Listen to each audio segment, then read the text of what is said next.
Hi everyone, this is your lecture for Chapter 3. Okay, we're going to review the basic physics concepts that relate to absorption and scatter and talk briefly about them and KVP and mass. So this should be review for everyone. KVP is the highest energy level of photons in the X-ray beam, and it's going to be equal to the highest voltage established across the X-ray tube. Okay, it controls the quality or penetrating power of the photons in the X-ray beam, and to some degree also affects the quantity or the number of photons in the beam. Then there's mass, okay, product of milliamps and the time in seconds that the X-ray tube is activated. Okay, so the control of the X-ray beam quality and patient dose. The radiographer selects the technical exposure factors. That's what controls the beam quality and quantity. So we're actually responsible for the dose the patient receives, okay, during their imaging procedure. So with a good understanding of those technical exposure factors, we can select appropriate techniques that'll minimize the dose to the patient. So X-rays are carriers of man-made electromagnetic energy. X-rays enter a material such as human tissue. When they do that, they may interact with the atoms of the biological material in the patient and be absorbed. They can interact with the atoms of the biological material and be scattered, which is causing indirect transmission, or they can pass through without interaction. If an interaction does occur, the electromagnetic energy is transferred from the X-rays to the atoms of the patient's tissue. Okay, this process is called absorption. The amount of energy per unit mass is the absorbed dose. Without absorption, the differences in the absorption properties of various body structures, it would not be possible to produce radiographs. Okay, so we have to have some of our photons absorbed by different body tissues in order to affect the density on the image receptor differently so that a picture will be produced. X-ray beam production and energy. So we're just going to briefly go through that. So it's production of primary radiation.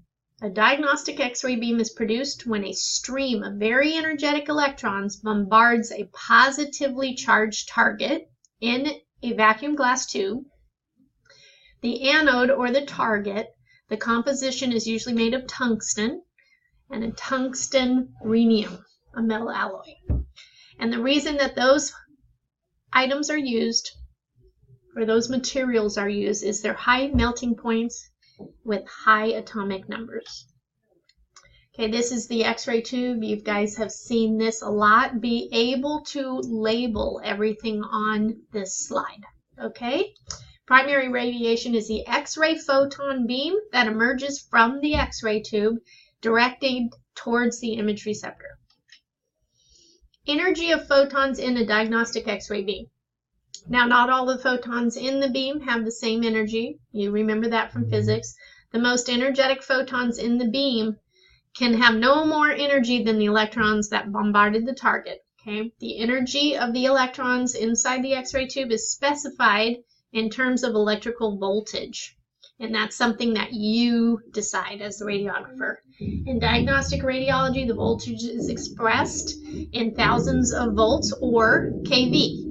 Because the voltage across the tube fluctuates, it is usually characterized by the peak value, so kVp.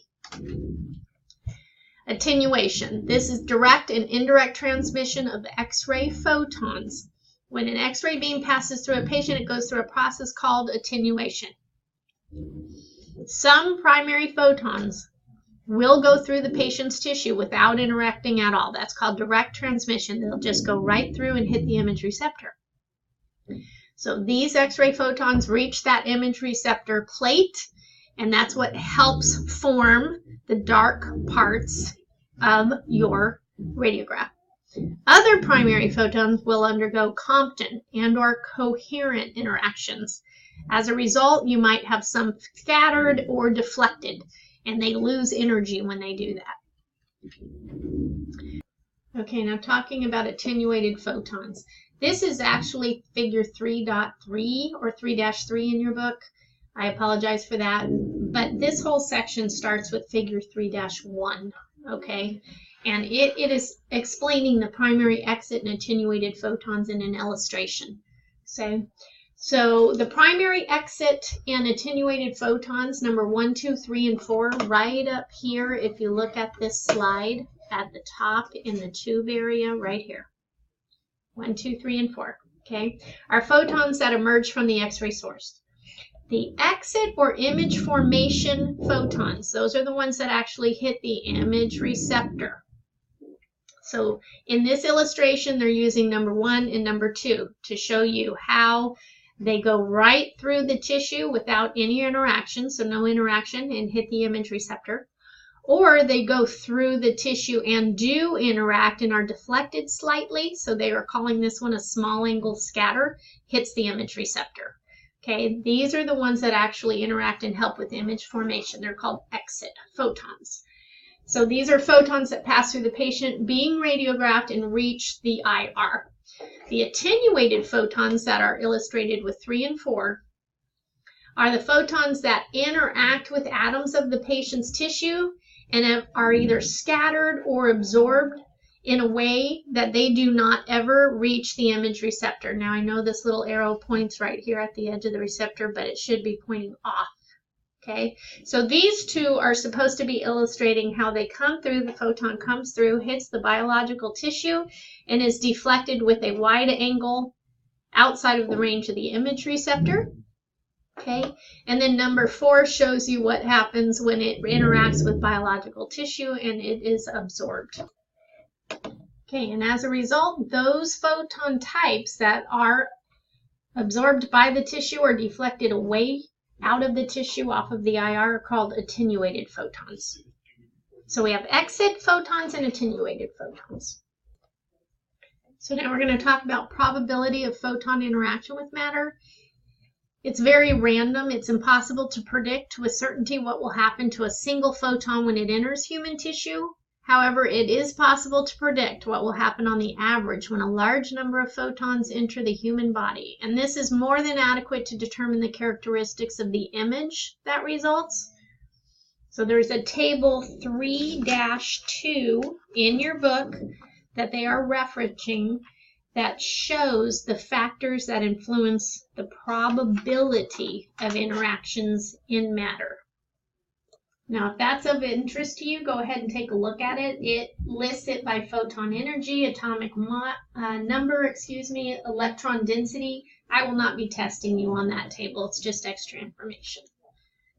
Next, we're going to talk about X-ray interaction with human tissue. So when X-rays interact with tissue, the electromagnetic energy is transferred from the X-rays to the atoms of the tissue. And that is called absorption. The amount of energy absorbed per unit mass is the absorbed dose. Okay? Keep the amount of electromagnetic energy transferred to the patient's body as small as possible to minimize the possibility of biologic damage. And I'm going to say that again. You as a radiographer need to keep the amount of electromagnetic energy, which our X-rays in our line of work, you got to keep that amount that we transfer to the patient as small as possible to minimize the possibility of biologic damage. Okay, the processes of interaction are what we're going to talk about next. There's 5 types of interaction between X radiation and matter. 2 of these are important in diagnostic radiology. We're going to briefly talk about all of them. Number 1, coherent scattering. 2, photoelectric absorption. Compton scattering. Pair production. And lastly, photodisintegration. Coherent scattering. This is a simple process that results in no loss of energy as the X-rays scatter. It occurs with low energy photons, typically less than 10 kiloelectron volts. Since the wavelength of both the incident and the scattered waves are the same, no net energy has been absorbed by the atom. So Rayleigh and Thompson scattering play essentially no role in radiography. Here is an illustration of that, where this low energy, less than 10 kiloelectron volts, is incoming. and it exits with the same amount of energy, just with a small angle of scatter. So it's come through and it's been redirected off its original course slightly, but with the same amount of energy, and the wavelength is the same. Next is photoelectric absorption. Diagnostic radiology energy ranges are between 23 to 150 kVp. The most important mode of interaction between X-ray photons and the atoms of the patient's body for producing useful images come within this range. This is an illustration in your book. It is on page 45, figure 3-6. It shows the process of photoelectric absorption. At the beginning here, you see an incoming X-ray photon. It encounters an inner shell electron in the K or L shells. The incoming X-ray photon surrenders all of its energy to the electron, and the photon ceases to exist. The atom, as a result, responds by ejecting an electron called a photoelectron. It ejects this from its inner shell, and now we have a vacancy. And C, to fill the vacancy, electrons in the outer shell start dropping down to fill the vacancy in the inner shell. As they do this, it releases energy in the form of a characteristic photon. That's what you see here, these two red lines. Then, to fill the new vacancy in the outer shell, another electron from the shell next farthest out drops down, and so on and so forth until the atom regains electrical equilibrium. There's also some probability that instead of creating a characteristic photon, like you see here, an Auger electron is ejected. This is an additional process that can occur in a resulting photoelectron interaction. It's pronounced Auger, produced by Pierre Victor Auger in 1925. Produces an electron, but this electron has a radiation-less effect. Now, the probability of occurrence of photoelectric absorption, it depends on the energy of the incident X-ray photon and the atomic number of the atoms comprising the tissue, the body part. Okay? This probability of occurrence increases markedly as the energy of the X-ray decreases and the atomic number of the body part tissue increases. And this you need to know, okay? The mass density and effective atomic number of different body structures. So these things influence attenuation. So in this figure, you see soft tissue represented here with a mass density of 1 gram per cubic centimeter. And then you see bone represented here, and it has a mass density of 2 grams, so twice as much per cubic centimeter. The atomic number of the soft tissue is represented as 7.4, and the atomic number of the bone is represented as 13.8. And so this illustration is showing you that even though the same number of X-ray photons are entering both types of tissue, the one here with an increased mass density, an increased atomic number, attenuate more of those photons. Okay? Equal thickness of bone and soft tissue are shown here. So equal thickness. The bone absorbs 9 times as many photons as the soft tissue. A factor of 2 is the result of bones being approximately twice as dense. So it's twice as dense here. A factor of 4.5 is the result of the higher atomic number compared with that of soft tissue. Both factors together result in 9 times more absorption in the bone sample than in the soft tissue. Okay, next they're going to show you differences in body thickness.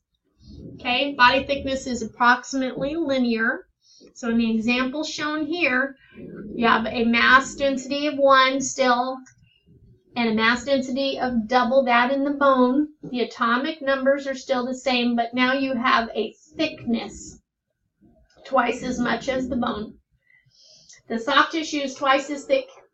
This thickness difference approximately cancels out the density difference. However, because the difference in atomic number still exists, in this example, the bone would absorb 4.5 times, so half. The other one was 9 times, now it's 4.5 times as many photons as the soft tissue.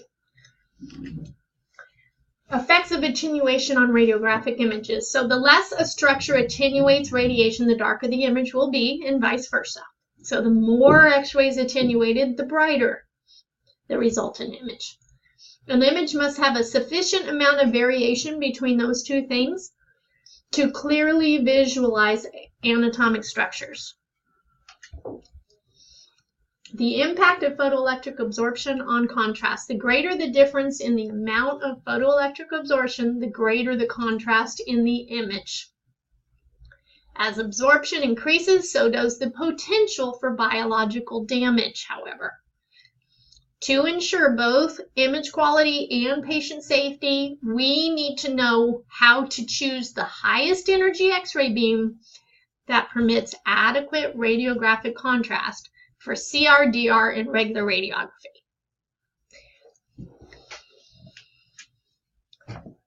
Now, your book describes one of the simplest and best ways of reducing patient dose through technique adjustment is to raise your KVP. Never the opposite, just to raise your KVP. Hopefully that makes sense, that last slide that we just talked about. Now we're going to talk about use of contrast media to ensure certain visualization of structures, okay? If tissues or structures are similar in atomic number and the mass density must be distinguished, it helps identify different types of tissue in the body, then use of an appropriate contrast media may be needed, okay? Use of positive contrast media can do this, and also use of negative contrast media like air. This illustration is showing you the use of contrast media, positive contrast media. So this is part of an IVP exam where you can see the contrast filling the pelvises of the kidneys, and it defines the ureters and into the bladder. Now, does it make sense that the addition of contrast, because you cannot see these over here where there is no contrast, hard to differentiate the bladder, and definitely can't see the ureters. You can make out the shape of the kidneys due to a density difference there, but not these other structures. So what they did is they injected a contrast media that attenuates photons, okay? Just like bone does. That's why it occurs brighter, just like bone does. So that's why we use contrast media. Now the next thing we're going to talk about is Compton scattering. This is responsible for most of the scattered radiation produced during radiologic procedures. To explain Compton scattering, this is a nice little illustration your book has. So the incoming X-ray photon encounters a loosely bound outer shell electron, and that incoming X-ray photon surrenders just a portion of its energy to dislodge that electron from its shell. So there it is, the dislodged one. And that's called a Compton scattered electron. Okay? The energy degraded photon, right here, then continues on its way, but now it's been forced into a different direction. So as part of its energy went here to this, and now the rest of the energy, it's been made to scatter in a different direction. It's now an energy degraded X-ray photon. The high-speed electron that's been ejected from its orbit is called a Compton scattered electron. It's also called secondary or recoil electron.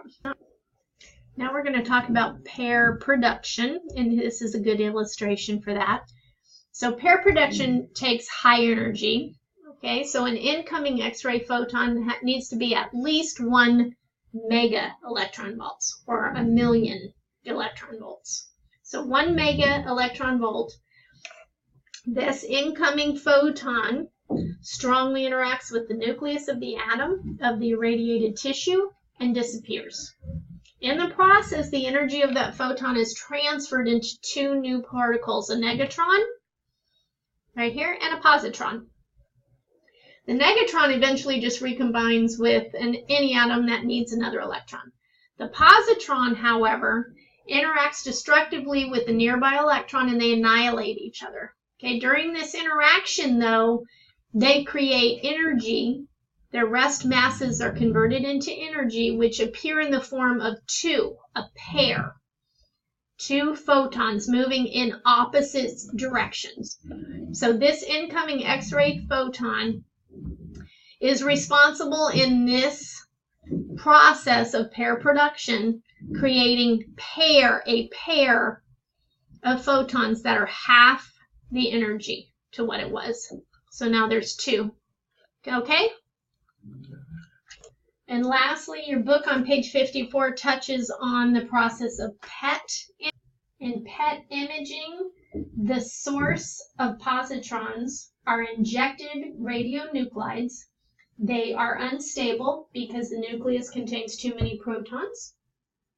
To relieve the instability, a surplus proton is converted in the nucleus into a neutron, and a positron and a neutrino are ejected from the nucleus.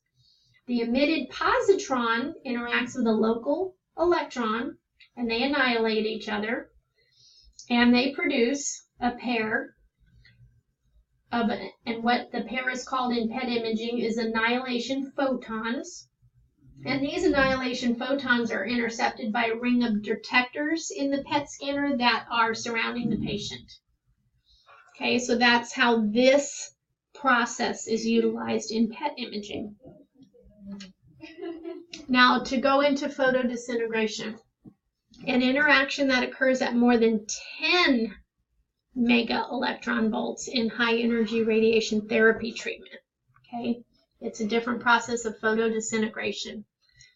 So the incident photon is a incoming high energy photon. It collides with the nucleus of the atom. The nucleus of the irradiated object, that atom, in the tissue absorbs all of this photon's energy. This energy excess in the nucleus creates an instability. It is usually alleviated by the emission of a neutron. But in addition, if sufficient energy is absorbed by the nucleus, other types of emissions will be possible, such as a proton or a proton-neutron combination called a deuteron. Even an alpha particle could be emitted. And remember, we touched on this in chapter 2, that alpha particles are very big, and if they are internal next to soft tissue without any barriers, they can do a lot of damage. And that is all I have for chapter 3. I will see you guys next week. Study hard. Bye-bye.